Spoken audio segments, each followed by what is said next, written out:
ಕಳೆದ 9 ದಿನಗಳಿಂದ ನಡೆಯುತ್ತಿರುವ ರೈತರ ಹೋರಾಟ ತಾರ್ಕಿಕ ಅಂತ್ಯ ಕಂಡಿದ್ದು, ಪ್ರತಿ ಟನ್ ಕಬ್ಬಿಗೆ 3,300 ರೂಪಾಯಿ ಘೋಷಣೆ ಮಾಡಿರುವ ರಾಜ್ಯ ಸರ್ಕಾರದ ನಿರ್ಧಾರ ಸ್ವಾಗತಿಸಿರುವ ರೈತರು ಪಟಾಕಿ ಸಿಡಿಸಿ ಸಂಭ್ರಮಾಚರಣೆ ನಡೆಸಿದರು.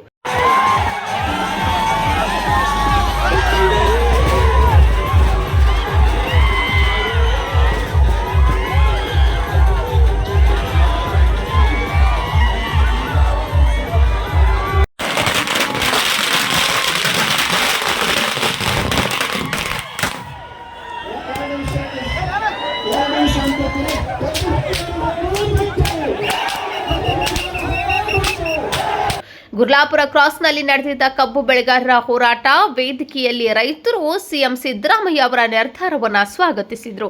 ಡಿಜೆ ಹಾಡಿಗೆ ಕುಣಿದು ಕುಪ್ಪಳಿಸುವ ಮೂಲಕ ಗುಲಾಲ್ ಎರಚಿ ರೈತರು ಸಂಭ್ರಮಾಚರಣೆ ನಡೆಸಿದರು.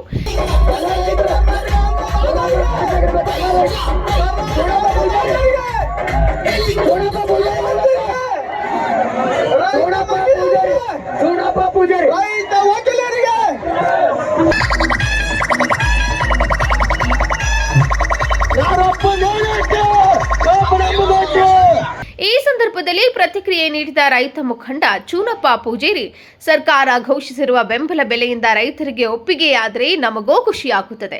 ಆದರೆ ನಾವು ಇಟ್ಟ ಎಲ್ಲ ಬೇಡಿಕೆ ಕುರಿತು ಖುದ್ದು ಪ್ರತಿಭಟನಾ ಸ್ಥಳಕ್ಕೆ ಬಂದು ಸಂಪೂರ್ಣ ಮಾಹಿತಿ ನೀಡಬೇಕು.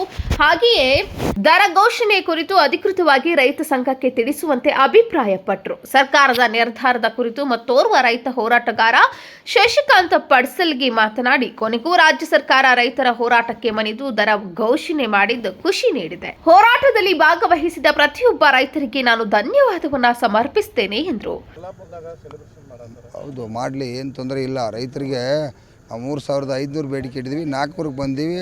ಈಗ 300 ಘೋಷಣೆ ಆಗಿದೆ, 100 ಆದರೂ ಸಿಕ್ತಪ್ಪ ಅಂತೇಳಿ ಖುಷಿ ಇದ್ದಾರೆ. ಏನು ತೊಂದರೆ ಇಲ್ಲ, ನಾವು ಕೂಡ ಸಂತೋಷವಾಗಿದ್ದೀವಿ. ನಮ್ಮದು ಕೂಡ ಒಂದು ಕಮಿಟಿ ಇದೆ. ನಾಳೆ ನಾನು ಬೆಳಗ್ಗೆ ಮತ್ತೆ ಡಿಸ್ಕಷನ್ ಮಾಡ್ತಾಯಿದ್ವಿ. ನಾಳೆ ಕೂಡ ನಾವು ಗುರ್ಲಾಪುರದಲ್ಲಿ ಸುಮಾರು ಲಕ್ಷಾಂತರ ಜನ ಸೇರ್ತಾ ಇದ್ದೀವಿ. ಅಲ್ಲಿ ಶಿವಾನಂದ ಪಾಟೀಲ್ ಸಾಹೇಬರು ಕೂಡ ಬರ್ತಾರೆ. ಅವ್ರು ಬರೋತ್ನಾಗ ಹಾಗೆ ಬರಬಾರ್ದು. ನಮ್ಮ ಜಿಲ್ಲಾಧಿಕಾರಿ SP ಅವರ ಜೊತೆ ಡಿಸ್ಕಷನ್ ಮಾಡಿ ನನಗೆ ಮುಖ್ಯಮಂತ್ರಿ ಅವ್ರ ಜೊತೆ ಒಂದು 2 ಗಂಟೆ ಕೂಡ ಮೀಟಿಂಗ್ ಆಗಬೇಕು. ಯಾಕೆ ಆಗಬೇಕಂದ್ರೆ ಇದು ಈ ಕಬ್ಬಿನ ಬಿಲ್ ಒಂದು ಫಿಕ್ಸ್ ಆಯಿತು, ಮುಗೀತು. ಶುಗರ್ ಕಮಿಷನರ್ ಇಲಾಖೆ ಗೈಡ್ ಮಾಡಬೇಕು. ರಿಕವರಿ ಅಂದರೆ ಮೋಸ ಆಗ್ತಾಯಿದೆ, ತೂಕ ಮೋಸ ಆಗ್ತಾಯಿದೆ. ಅದಕ್ಕೇನು ಸ್ಟ್ರಾಟೇಜ್ ಅನ್ನೋದು ನಾವು ಚರ್ಚೆ ಮಾಡಬೇಕಾಗಿದೆ. ಮಂತ್ರಿ ಅವ್ರಿಗೆ ಹೇಳಿ ಆ ಕಮಿಷನರ್ ಇಲಾಖೆಯಲ್ಲಿ ಒಬ್ಬ ಕಮಿಷನರ್ ಇಲಾಖೆ ಇಷ್ಟೆಲ್ಲ ಶುಗರ್ 80 ಕಾರ್ಖಾನೆ ಇದ್ದವು, ಒಬ್ಬ ಕಾಯಮಾಗಿ ಶುಗರ್ ಕಮಿಷನರ್ ಬೇಕು. ಅದಕ್ಕೆ 16 ಖಾತೆಗಳನ್ನ ಕೊಟ್ಟ ಒಬ್ಬ ಇಲಾಖೆಯನ್ನು ಇಟ್ಟಿರೋದು ಫೇಲ್ ಆಗುತ್ತೆ. ಯಾಕಂದ್ರೆ ರೈತರ ಹಲವಾರು 15 ದಿವಸನಾಗ ಕೊಡದೆ ಹೋದರೆ ಎಲ್ಲಿ ಹೋಗ್ಬೇಕು ನಾವು? ಅದು ಕಮಿಷನರ್ ಇಲಾಖೆಯನ್ನು ಗಟ್ಟಿಗೊಳಿಸ್ಬೇಕಾಯ್ತು. ಹಲವಾರು ವಿಚಾರ ಅದಾವೆ. ಮುಖ್ಯಮಂತ್ರಿ ಮೊನ್ನೆ ತಾವೆಲ್ಲ ನೋಡಿರಿ, HK ಪಾಟೀಲ್ ಸಾಹೇಬ್ರು ಲಿಸ್ಟ್ ಕೊಟ್ಟದು. ಆ ಲಿಸ್ಟನ್ನೆಲ್ಲ ಚರ್ಚೆ ಮಾಡಬೇಕಾಗೈತಿ. 8 ಬೇಡಿಕೆ ಅದಾವು, ಅವನು ಕೂಡ ಚರ್ಚೆ ಮಾಡಬೇಕಾಗೈತಿ. ನಾಳೆ ಅವರ ಅಧಿಕೃತ ನಮಗೆ ಲೆಟ್ರ್ ತೊಗೊಂಬರ್ಲಿ. ಗೌರ್ಮೆಂಟ್ದಿಂದ ಲೆಟ್ರ್ ತಂದು ನಮ್ಮ ಕರ್ನಾಟಕ ರಾಜ್ಯ ರೈತ ಸಂಘಕ್ಕೆ ಅವ್ರು ಅಧಿಕೃತವಾಗಿ ಲೆಟ್ರ್ ಕೊಟ್ಟು ರೈತರಿಗೆ ಅವರು ಕೂಡ ಹೋರಾಟಕ್ಕೆ ಹೋಗಿ ಎಲ್ಲರಿಗೂ ಧನ್ಯವಾದ ಹೇಳಿ, ಸರ್ಕಾರಕ್ಕೂ ನಾವು ಕೂಡ ಧನ್ಯವಾದ ಹೇಳಿ ಅದೊಂದು ಕಾರ್ಯಕ್ರಮ ಆಗಬೇಕು. ಹಾಗೆ ಅವಾಗೆ ಮುಗಿಯೋದು. ಆಮೇಲೆ ನಾಳೆ ನಮ್ಮ ಜನ ಒಪ್ಕೊಂಡ ನಂತರ ನಾಡ್ದು ಕಾರ್ಖಾನೆ ಚಾಲೂ ಮಾಡಲಿ, ಏನು ತೊಂದರೆ ಇಲ್ಲ. ಈಗ ಬೆಲೆ ಒಂದೇ. ನಮ್ಮದು 3,500 ರೂಪಾಯಿ ಏನು ಬೇಡಿಕೆ ಇತ್ತು, ಅದರೊಳಗೆ 3,000 ಇವತ್ತು ಅವ್ರು 300 ರೂಪಾಯಿಗೆ ಬಂದಾರೆ. ಇನ್ನೂ 100 ರೂಪಾಯಿ ಜಾಸ್ತಿ ಬೇಕಂತ ನಾವು ಕೂಡ ಕೇಳಿದ್ದೀವಿ. ಈಗ ಅದನ್ನು ಕೆಲವು ಜನ ವಿಜೃಂಭಣೆ ಮಾಡ್ತಾರೆ.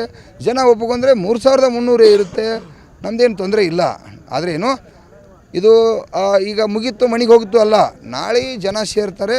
ಜನರ ಮುಂದೆ ಇವತ್ತು ಕಬ್ಬಿನ ಬಿಲ್ ಯಾವಾಗಲೂ ಗುರ್ಲಾಪುರದಾಗೆ ಫಿಕ್ಸ್ ಆಗೋದು ಕಾರ್ಖಾನೆ ಅವ್ರದ್ದು. ಮುಂದೆ ಏನು ಮಾಡೋಕ್ಕಾಗಲ್ಲ, ಹಾಗೆ ಆಗಿದೆ. ಅದು ಏನು ಮಾಡೋಕ್ಕಾಗಲ್ಲ. ಜನಾಂದೋಲನ ಆಗಿದೆಯಲ್ಲ, ಜನಾಂದೋಲನ ಮುಂದೆ ಎಲ್ಲರೂ ಪಾಪ ಇವತ್ತಿಗೆ ದುಡಿದರು. ಕನ್ನಡ ಪರ ಸಂಘಟನೆಗಳು ದುಡ್ದವು. ಇವತ್ತು ನ್ಯಾಯವಾದಿಗಳು ಬಂದರು. ಅವನ್ನೆಲ್ಲ ಕೂಡ ನಾಳೆ ಕರೆ ಕೊಡ್ತೀವಿ. ನಾಳೆ ಅವರೆಲ್ಲರೂ ಕೂಡ ಬಂದ ಎಲ್ಲರೂ ಕೂಡ ಖುಷಿಯನ್ನು ಎಂಬ್ರೇಸ್. ಅದೇ ರೀತಿ ನಾನು ಮೀಡಿಯಾ ದೇವರುಗಳೆಲ್ಲ ನೀವು ಕೂಡ ಶ್ರಮ ಪಡಿದ್ರಿ.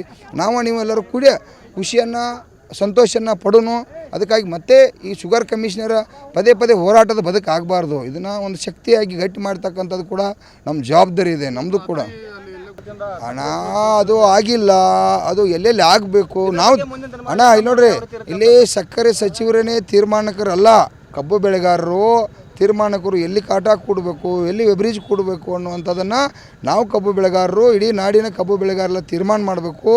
ಅದು ಕೂಡ ಮುಖ್ಯಮಂತ್ರಿ ಜೊತೆ ಚರ್ಚೆ ಆಗಬೇಕಾಗಿತ್ತು. ಇವೆಲ್ಲ ಹಲವಾರು ವಿಷಯ ಮುಖ್ಯಮಂತ್ರಿ ಅವ್ರ ಜೊತೆ 2 ಗಂಟೆ ನಮ್ಮದು ಮೀಟಿಂಗ್ ಆದಾಗ ಕೆಲವು ತೀರ್ಮಾನಗಳು ಆಗ್ತಾವೆ. ನಾಳೆ ಬರೋತ್ನಾಗ ಶಿವಾನಂದ ಪಾಟೀಲ್ ಸಾಹೇಬ್ರ CM ಅವ್ರದ್ದು ಒಂದು 2 ಗಂಟೆ ಅಪಾಯಿಂಟ್ಮೆಂಟ್, ನಾಳೆ ಬೇಡ ನಮಗೆ ಒಂದು 4-5 ದಿನ ಹೋಗಲಿ, ಏನು ತೊಂದರೆ ಇಲ್ಲ. ನಾವು ಕೂಡ ಹೋರಾಟ ಮಾಡಿ ರೈತರು ದಣಿದೀವಿ. ತಾವು ನನ್ನ media Vinod Kolkar, KMM news, Belagavi.